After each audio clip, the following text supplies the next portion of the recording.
Welcome to the Deep Dive. Today, we're taking a long, hard look at a passage that at first glance might seem like a pretty small, dusty footnote in history. Yeah, we're talking about Isaiah chapter 15. Which is known as the burden of Moab. Right. And burden is the right word. The Hebrew is massa, which means a weighty oracle, a heavy pronouncement. And it really is heavy. I mean, the first thing that hits you when you start to unpack this is just the sheer amount of attention it gets. We're talking about 3 full chapters, 15, 16, and 17, all dedicated to the judgment of Moab. It's kind of shocking when you think about it. It is, because you look at the great empires of the ancient world, Assyria, Egypt, Babylon, and Isaiah often gives them just a chapter or two. Babylon, which is like the historical nemesis of Israel, gets 2 chapters. Exactly. But Moab, this relatively small kingdom east of the Dead Sea, gets 3. That's the mystery we have to tackle right away. That allocation of space, it tells you that this message isn't just about politics or ancient warfare. It's fundamentally crucial for understanding how God governs the world, and specifically the consequences of a compromised spiritual loyalty. So for you listening, our mission today is pretty clear. We're going to do a comprehensive verse-by-verse analysis of this short but really shocking chapter, Isaiah 15. We want to understand the sheer totality of Moab's collapse. And we'll dig into its really complicated history with Israel, a history that swings wildly between, the total corruption of someone like Balaam and the profound redemption of Ruth. And then we'll try to pull out the spiritual, theological, and maybe even the modern lessons that are woven into this ancient text. To do that, we have to set the stage a little. Okay, where was Moab? Geographically, it's the fertile mountainous plateau east of the Dead Sea, basically modern-day Jordan. And historically? They're related to Israel. They're kin, descended from Lot, who is Abraham's nephew. But that relationship, it starts off on a pretty shaky foundation, doesn't it?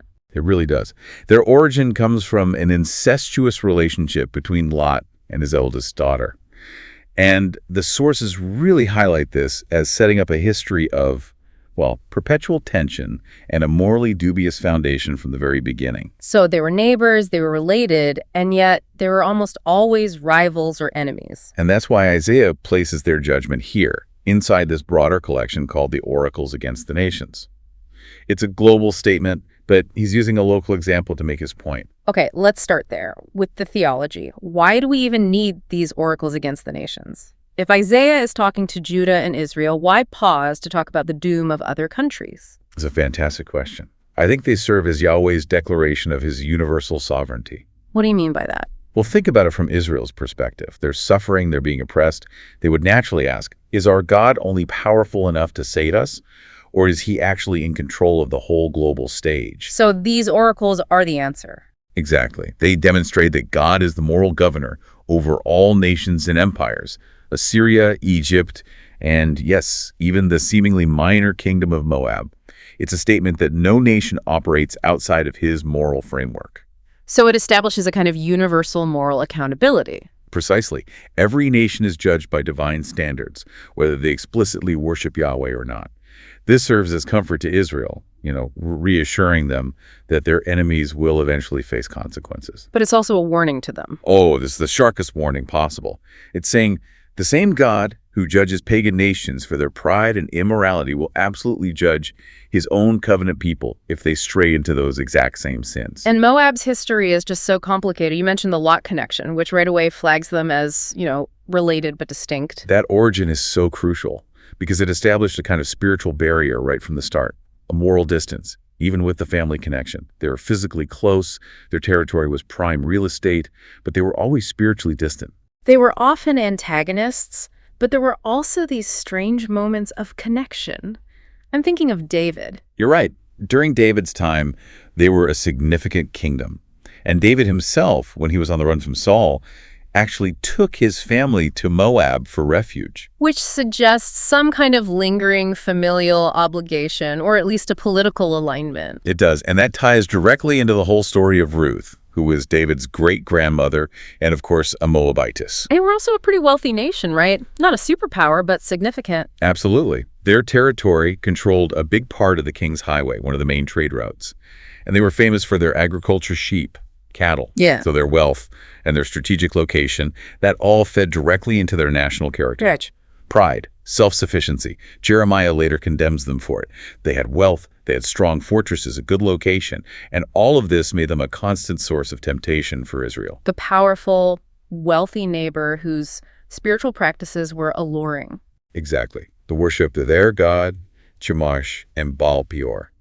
This duality brings us to this really profound modern parallel the sources highlight, the idea of the modern Moabite. Okay, so this is where we shift from geography to spirituality. Yeah, the idea is that the modern Moabite is someone who occupies that really dangerous middle ground. Proximity to the truth, but without real fidelity. So someone who's been exposed to it, maybe grew up in the church, hears the message. But never truly enters into that covenant loyalty. They're the person who is almost persuaded. How does Scripture define that kind of spiritual state? Well, the comparison that's often drawn is to the language Paul uses in 2 Timothy. He describes people who have a form of godliness but deny its power. So they have all the external trappings. Right. They go through the motions, they use the right language, they show up to the events, but that genuine internal transformative power of faith is just. Yeah. It's absent. They look right on the outside but are hollow on the inside. And the prophet Jude takes that even further. He does. Jude calls them ungodly, sinners, murmurers, complainers.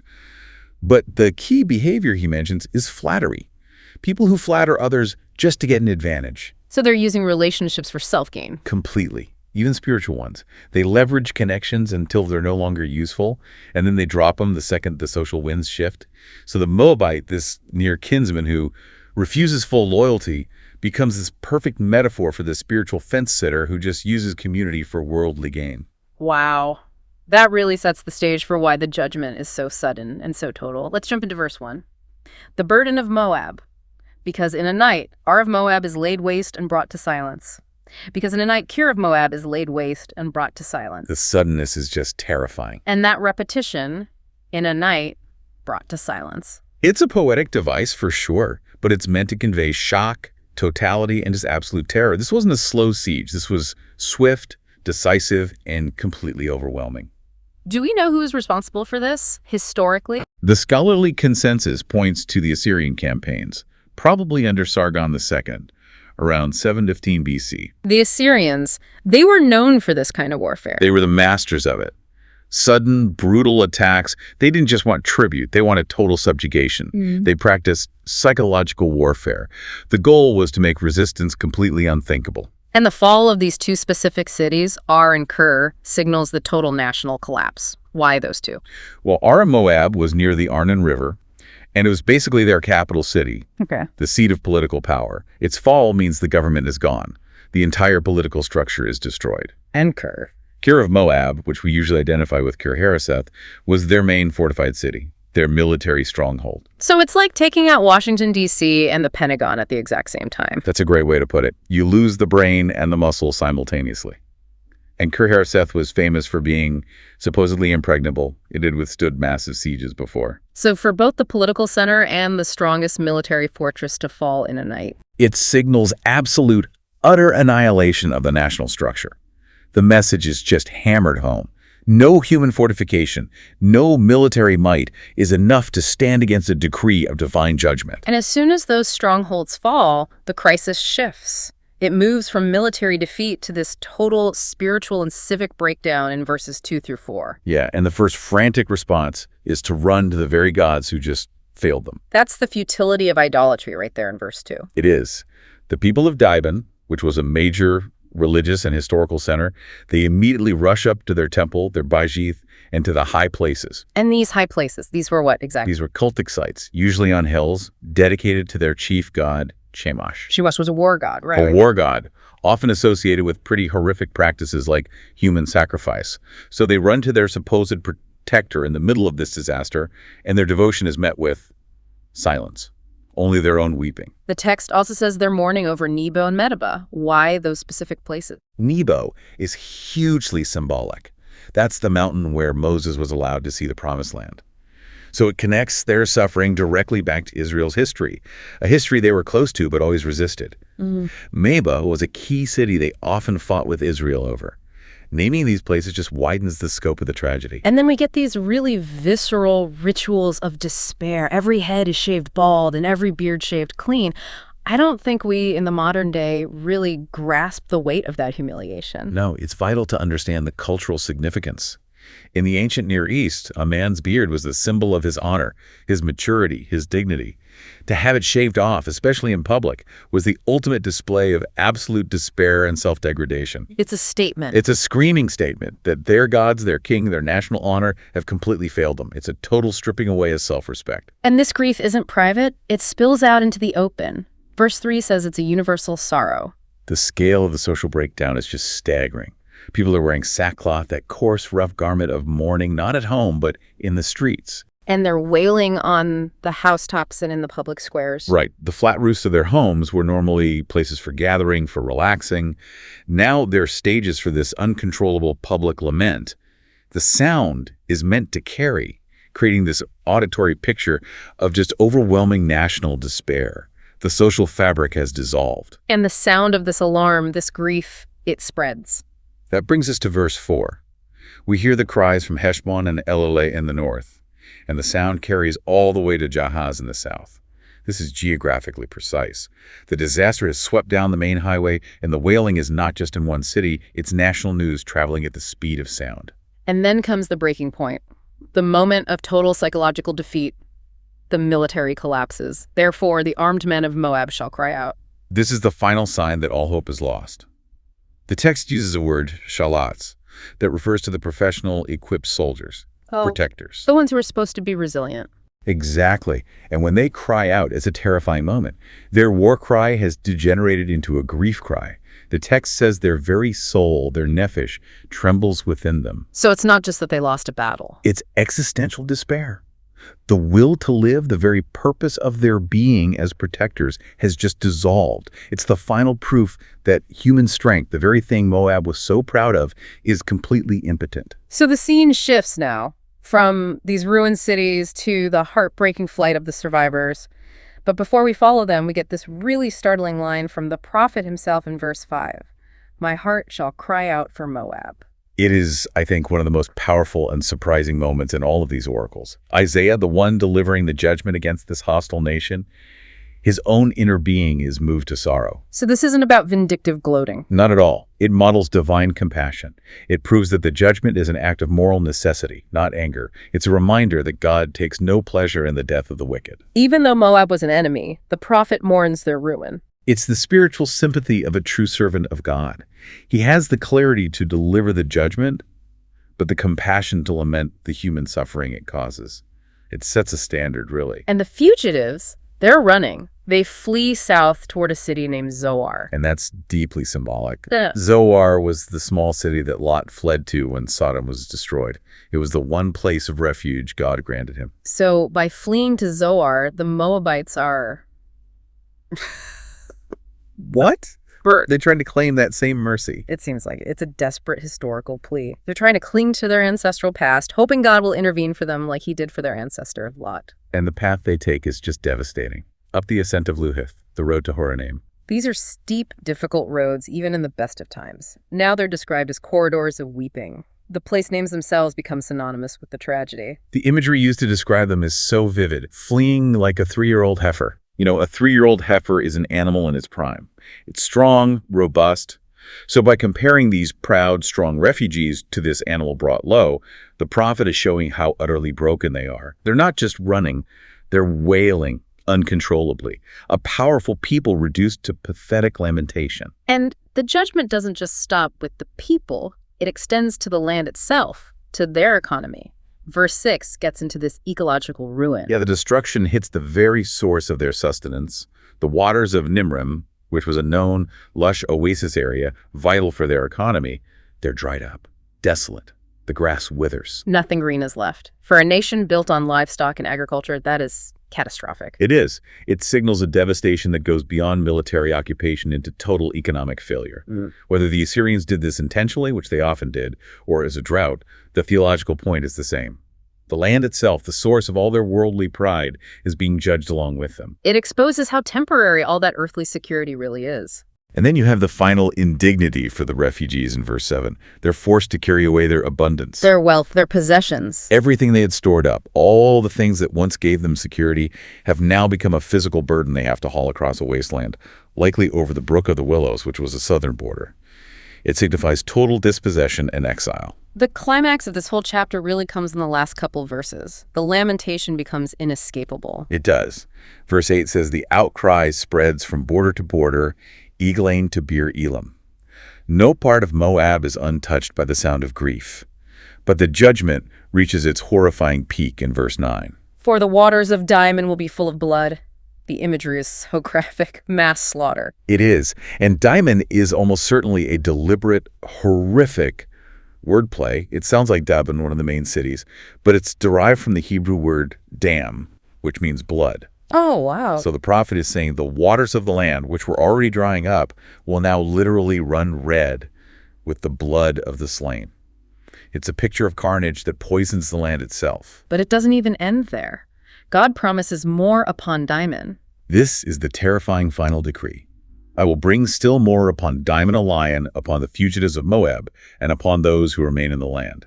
This lion of judgment is the symbol of persistent, unrelenting divine justice. We have to analyze that. Is this a literal lion or is it a metaphor?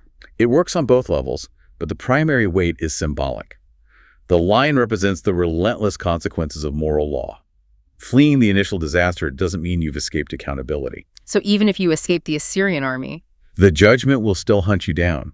Whether it's literal lions picking off refugees in the wilderness, or another wave of invaders, or just famine and disease, the implication is the same. The divine decree will be fulfilled completely. There is no safe haven left in Moab. the severity of that judgment, especially the lion hunting the survivors, creates this really profound tension when you put it next to the story of Ruth. It does. This duality, the national condemnation versus individual redemption, is what makes Moab's history so central to biblical theology. The nation as a whole, embodying pride and hostility, faces total judgment. And yet, an individual daughter of that same nation becomes instrumental in the line leading directly to the Messiah. It's an incredible contrast.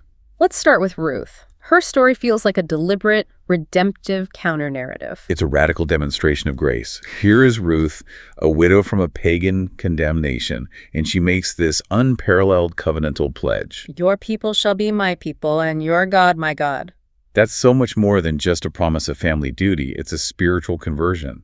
She renounced Shemash, the idolatry of her heritage, and pledged ultimate loyalty to Yahweh. And that single act of individual loyalty completely shatters the national barrier. Absolutely. By aligning herself with Naomi's God, she moves from being an outsider facing condemnation to being grafted directly into sacred history.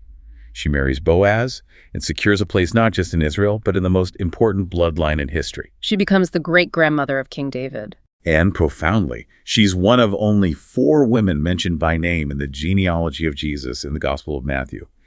The theological takeaway is just massive. It shows that God's grace is sovereign and extends beyond all human, ethnic, or geopolitical lines. So even when a nation faces judgment, the door is still open for the faithful individual. If they turn to him in humility and fidelity, Ruth's story confirms that true spiritual heritage is about loyalty, not biology. But the national legacy of Moab is still steeped in corruption, and this is exemplified by the disastrous strategy of Balaam. This feels like the moral foundation for the judgment we see in Isaiah 15. It is. That incident, which is detailed in the book of Numbers, really established the perpetual enmity between Moab and Israel. The king of Moab, Balak, was terrified of the approaching Israelites. So he hired the prophet Balaam to curse them. A renowned prophet, a man who clearly understood the power of Yahweh. But God intervened dramatically. He constrained Balaam's tongue and forced him to deliver blessings instead of curses. It was this monumental divine defense of Israel. Absolutely. Balak was desperate, moving Balaam from one hilltop to another, trying to find an angle where the curse would stick. Oh. But God thwarted the supernatural attack at every turn. It proved that Israel, when they were faithful, couldn't be harmed by external spiritual power. So when that frontal assault failed, Balaam pivoted to something far more insidious. And far more effective. He counseled Balak on the strategy of seduction. He realized he couldn't curse Israel from the outside, but if he could convince them to break covenant with God internally, they would bring the curse upon themselves. Exactly. The strategy was to use Moabite and Midianite women to entice the Israelite man into sexual immorality and, crucially, idolatry, the worship of Baal Peor. So this wasn't a military battle. It was cultural and spiritual sabotage. It was brilliant in its wickedness. The worship of Baal Peor was often tied to ritual pleasure and fertility rites. It was alluring, it was culturally trendy, and it satisfied immediate desires. Balaam knew the Israelite men, tired and eager for pleasure, would willingly choose this compromise over the rigorous standard of the covenant. And the result was mass death. A plague that killed 24,000 Israelites. That incident is the theological anchor for Moab's condemnation. It shows their national strategy wasn't just hostility, but this subtle, corrupting influence designed to cause internal apostasy. The lesson is sobering. Spiritual downfall often comes through internal corruption, not overt confrontation. Right. And that's why Isaiah 15 isn't just about an event in the 8th century BC. It's full of these metaphorical parallels that resonate through history. Moab becomes more than just a kingdom. It becomes the archetype of the proud kingdom. Yes, they were consistently condemned for their arrogance, their ease. Jeremiah says Moab has been at ease from his youth. They'd never been shaken up or refined. This self-satisfied pride, anchored in their fortified cities, makes Moab a powerful symbol for any nation or even any individual, built on worldly security and hostility to God. So their collapse foreshadows the fall of all worldly pride, like Babylon in Revelation. Exactly. The collapse in a night, the political structure vanishing, the economy failing. It's all a metaphor for the profound transience of worldly power. It forces us to admit that nothing built by human hands, no stock portfolio, no defense system, offers ultimate security. And that duality of Moab, the near kinsman who rejects the covenant, that's a recurring theme. It's that tension of proximity versus rejection. They were close enough to know the history of Abraham and Yahweh, but they chose the path of Chemosh and Baal Peor. It's a stark contrast to Ruth, who came from far away but chose covenant fidelity. It teaches us that physical proximity to the truth means nothing without spiritual commitment. Let's zoom in on the unseen, behind-the-scenes spiritual interactions here. Isaiah 15 gives us this crucial glimpse into how God manages the world. It profoundly reveals divine sovereignty. I mean, the earthly instrument of destruction was the Assyrian army, but the prophecy makes it crystal clear that this was ultimately permitted and ordained by God as an act of moral governance. So for Israel, watching this, it would provide perspective. The chaos wasn't random. Right, it was directed judgment. And the despair we saw at the high places, that confirms a spiritual defeat. When the people run to weep at the temple of Chemosh, it's a visible sign of their idol's impotence. The defeat isn't just military, it's a cosmic verdict.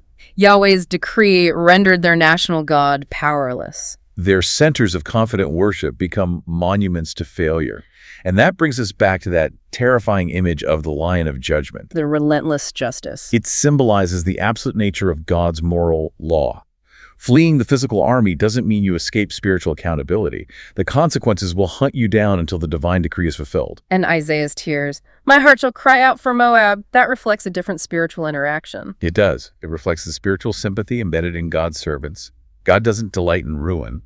The prophet delivers the truth of judgment, but he grieves the tragic necessity of it. Okay, so how does this ancient prophecy connect to our modern lives? The first parallel seems obvious. The concept of sudden collapse, laid waste in a night. It is more relevant today than maybe ever. That suddenness in verse 1, it parallels modern events where stability just vanishes instantly. Think of a sudden economic crash, a cyber attack that cripples infrastructure, or an environmental disaster. We live under this illusion of hypersecurity. We do, but the prophet reminds us that our complex global systems are terrifyingly fragile. A single event can evaporate decades of accumulated security. And the mourning at the high places, that finds its echo in modern idolatry. For sure. Moab trusted in its fortresses and its god, Chemosh. Today, we place ultimate trust in other powerful systems. Political ideologies, technology, the stock market, consumerism. These become our high places. And when a crisis hits and those systems fail, we weep, seeking refuge in the very secular systems that proved impotent. The Balaam principle, that strategy of subtle seduction and internal compromise, that feels like the defining spiritual warfare of our time. It's far more effective than overt persecution. The modern spiritual assault uses cultural narratives, mass media, the normalization of addictive behaviors. It's all designed to blur moral lines and erode fidelity. To redirect our allegiance away from commitment and towards self-gratification. Just as the worship of Baal Peor was designed to do. It's internal sabotage using the lure of pleasure and inclusion. And finally, the desperate flight of the refugees, the wailing on the roads, that resonates so powerfully with contemporary refugee crises. The images are timeless. People fleeing a destroyed home, carrying what's left of their lives, desperately seeking sanctuary. Isaiah's description of their suffering, even though they were enemies, forces us to confront the reality of displacement today. His tears model the necessary response: compassion for the afflicted, regardless of their background. So given the intensity of this chapter, how can this burden of Moab actually be an encouragement for believers? The foundational comfort comes from the affirmation of God's sovereignty. Isaiah 15 confirms that God is the moral governor of world events. The chaos we see isn't random. It's subject to his moral framework. That allows us to anchor our trust in his plan, not in the instability of human history. And Moab's judgment serves as a mirror, urging us toward humility. Yes, the collapse of the proud nation is a stark warning against self-sufficiency. It urges us to embrace the countercultural humility of Ruth. She surrendered everything to pledge loyalty to Yahweh, and that humility led her into the lineage of grace. The choice is clear: national pride leading to destruction, or individual humility leading to inclusion. The Balaam principle is a blueprint for vigilance. It is. It's a lesson to rigorously guard our worship and our practices. It reminds us that cultural seduction is designed to erode our faithfulness. Spiritual battles are usually lost in the quiet choices of the heart, not on some public battlefield. And Isaiah's tears model our required response to the world's pain. Compassionate action. We aren't called to celebrate the downfall of others. We are called to lament human ruin and act with genuine mercy toward the displaced and the suffering. Finally, the destruction of Moab's great cities, Ar and Kir, gives us an eternal perspective on hope. Those symbols of human security were laid waste in a night. It forces believers to recognize the transient nature of all earthly power and wealth. Our security can't rest in bank accounts or national power. We're encouraged to place our ultimate trust in the eternal security found in Christ. In the city whose builder and maker is God. The one that cannot be laid waste. This has been a deep dive into Isaiah 15, unpacking this tension between swift justice and deep compassion, between the pride of a nation and the humility of one woman, Ruth. It's a powerful lesson in accountability. It really is. It forces us to examine our own loyalties and ask if we're relying on spiritual proximity like Moab or spiritual fidelity like Ruth. As you move forward from this, reflect on the question posed by the desolation of Nimrim. Consider what, for you, is the modern-day equivalent of the waters of Nimrim, that vital source of sustenance and stability you rely on most heavily. Maybe it's a financial cushion, a relationship, a technology, and then ask yourself, if that source were to suddenly dry up, laid waste in a night, where would your ultimate and unbreakable security truly rest? That is a profound thought to carry with you, especially as we navigate a world of such transient security. Thank you for joining us for the deep dive. We'll see you next time.